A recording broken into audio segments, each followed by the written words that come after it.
China's five-star red flag has been hoisted at its new military base in Djibouti, Horn of Africa.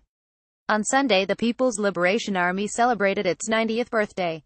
At the parade, President Xi Jinping, dressed in fatigues, called for the military to build itself into a world-class heroic armed force. There has been much speculation since China set up its first permanent military base in Africa this month, heavily fortified with 3 layers of security and 23,000 square meters of underground space. Some analysts suggested China was flexing its military muscle. Others thought the base is part of the country's efforts to establish a global naval force.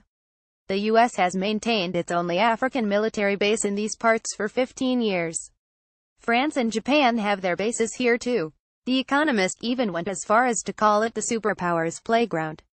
Djibouti has little to speak of in terms of natural resources, but according to experts, from a foreign military perspective, it offers benefits such as a peaceful government, and it is located on a busy shipping route next door to conflicts in Somalia and Yemen. It is also a short flight to the Middle East. The Djibouti government derives a healthy income from these foreign military bases and views it as a contributor to its economic growth.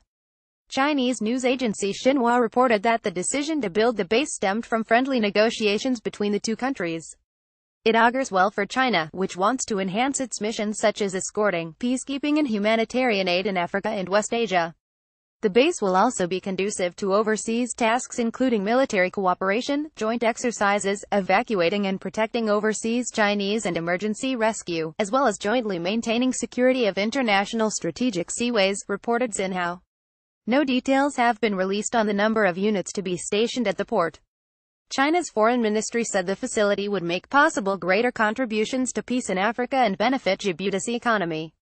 Military expert Helmut Heitmann puts China's move down to its increasing interest in maritime trade and in ensuring security of maritime traffic to and from Suez. Somali piracy will not ease up until the country is fully stabilized. Other threats to shipping in the region include the civil war in Yemen. China has been deploying naval task groups to the northwestern Indian Ocean to protect its ships.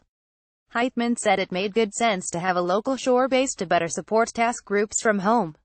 Africa was probably the only continent on which a foreign power could still establish a military base to use pretty much as it liked. He believed the base also served as an experiment in establishing and operating a foreign base should China want to use its muscle in another region. Heitmann said China had growing interests in Africa. It made sense to have a base to launch and command non-combatant evacuation operations as in Libya some time ago. This included embassy relief or evacuation operations, disaster aid and emergency relief to build China's image, and military assistance missions in support of favored governments. However, this move also makes it easier for Beijing to influence forces in African countries. The base is close enough to the Gulf to enable China to protect its oil interests without having a presence in the Arab countries, where it would be forced to choose a side between the countries on the west coast and Iran. Heitmann said India and Japan, in particular, and Europe would be forced to rethink the security of their trade through Suez and their access to Gulf oil, which could, of course, have the undesired effect of prompting India, Japan and South Korea to accelerate their military build-up and draw closer to the U.S.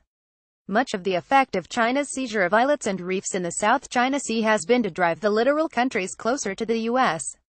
While the U.S. no longer depends on oil from the Gulf, its allies need secure access, so a Chinese base in the area from where it would be possible to conduct covert operations against tanker traffic directly or by supporting Iran, already a Chinese ally, could muddle the U.S.'s calculations.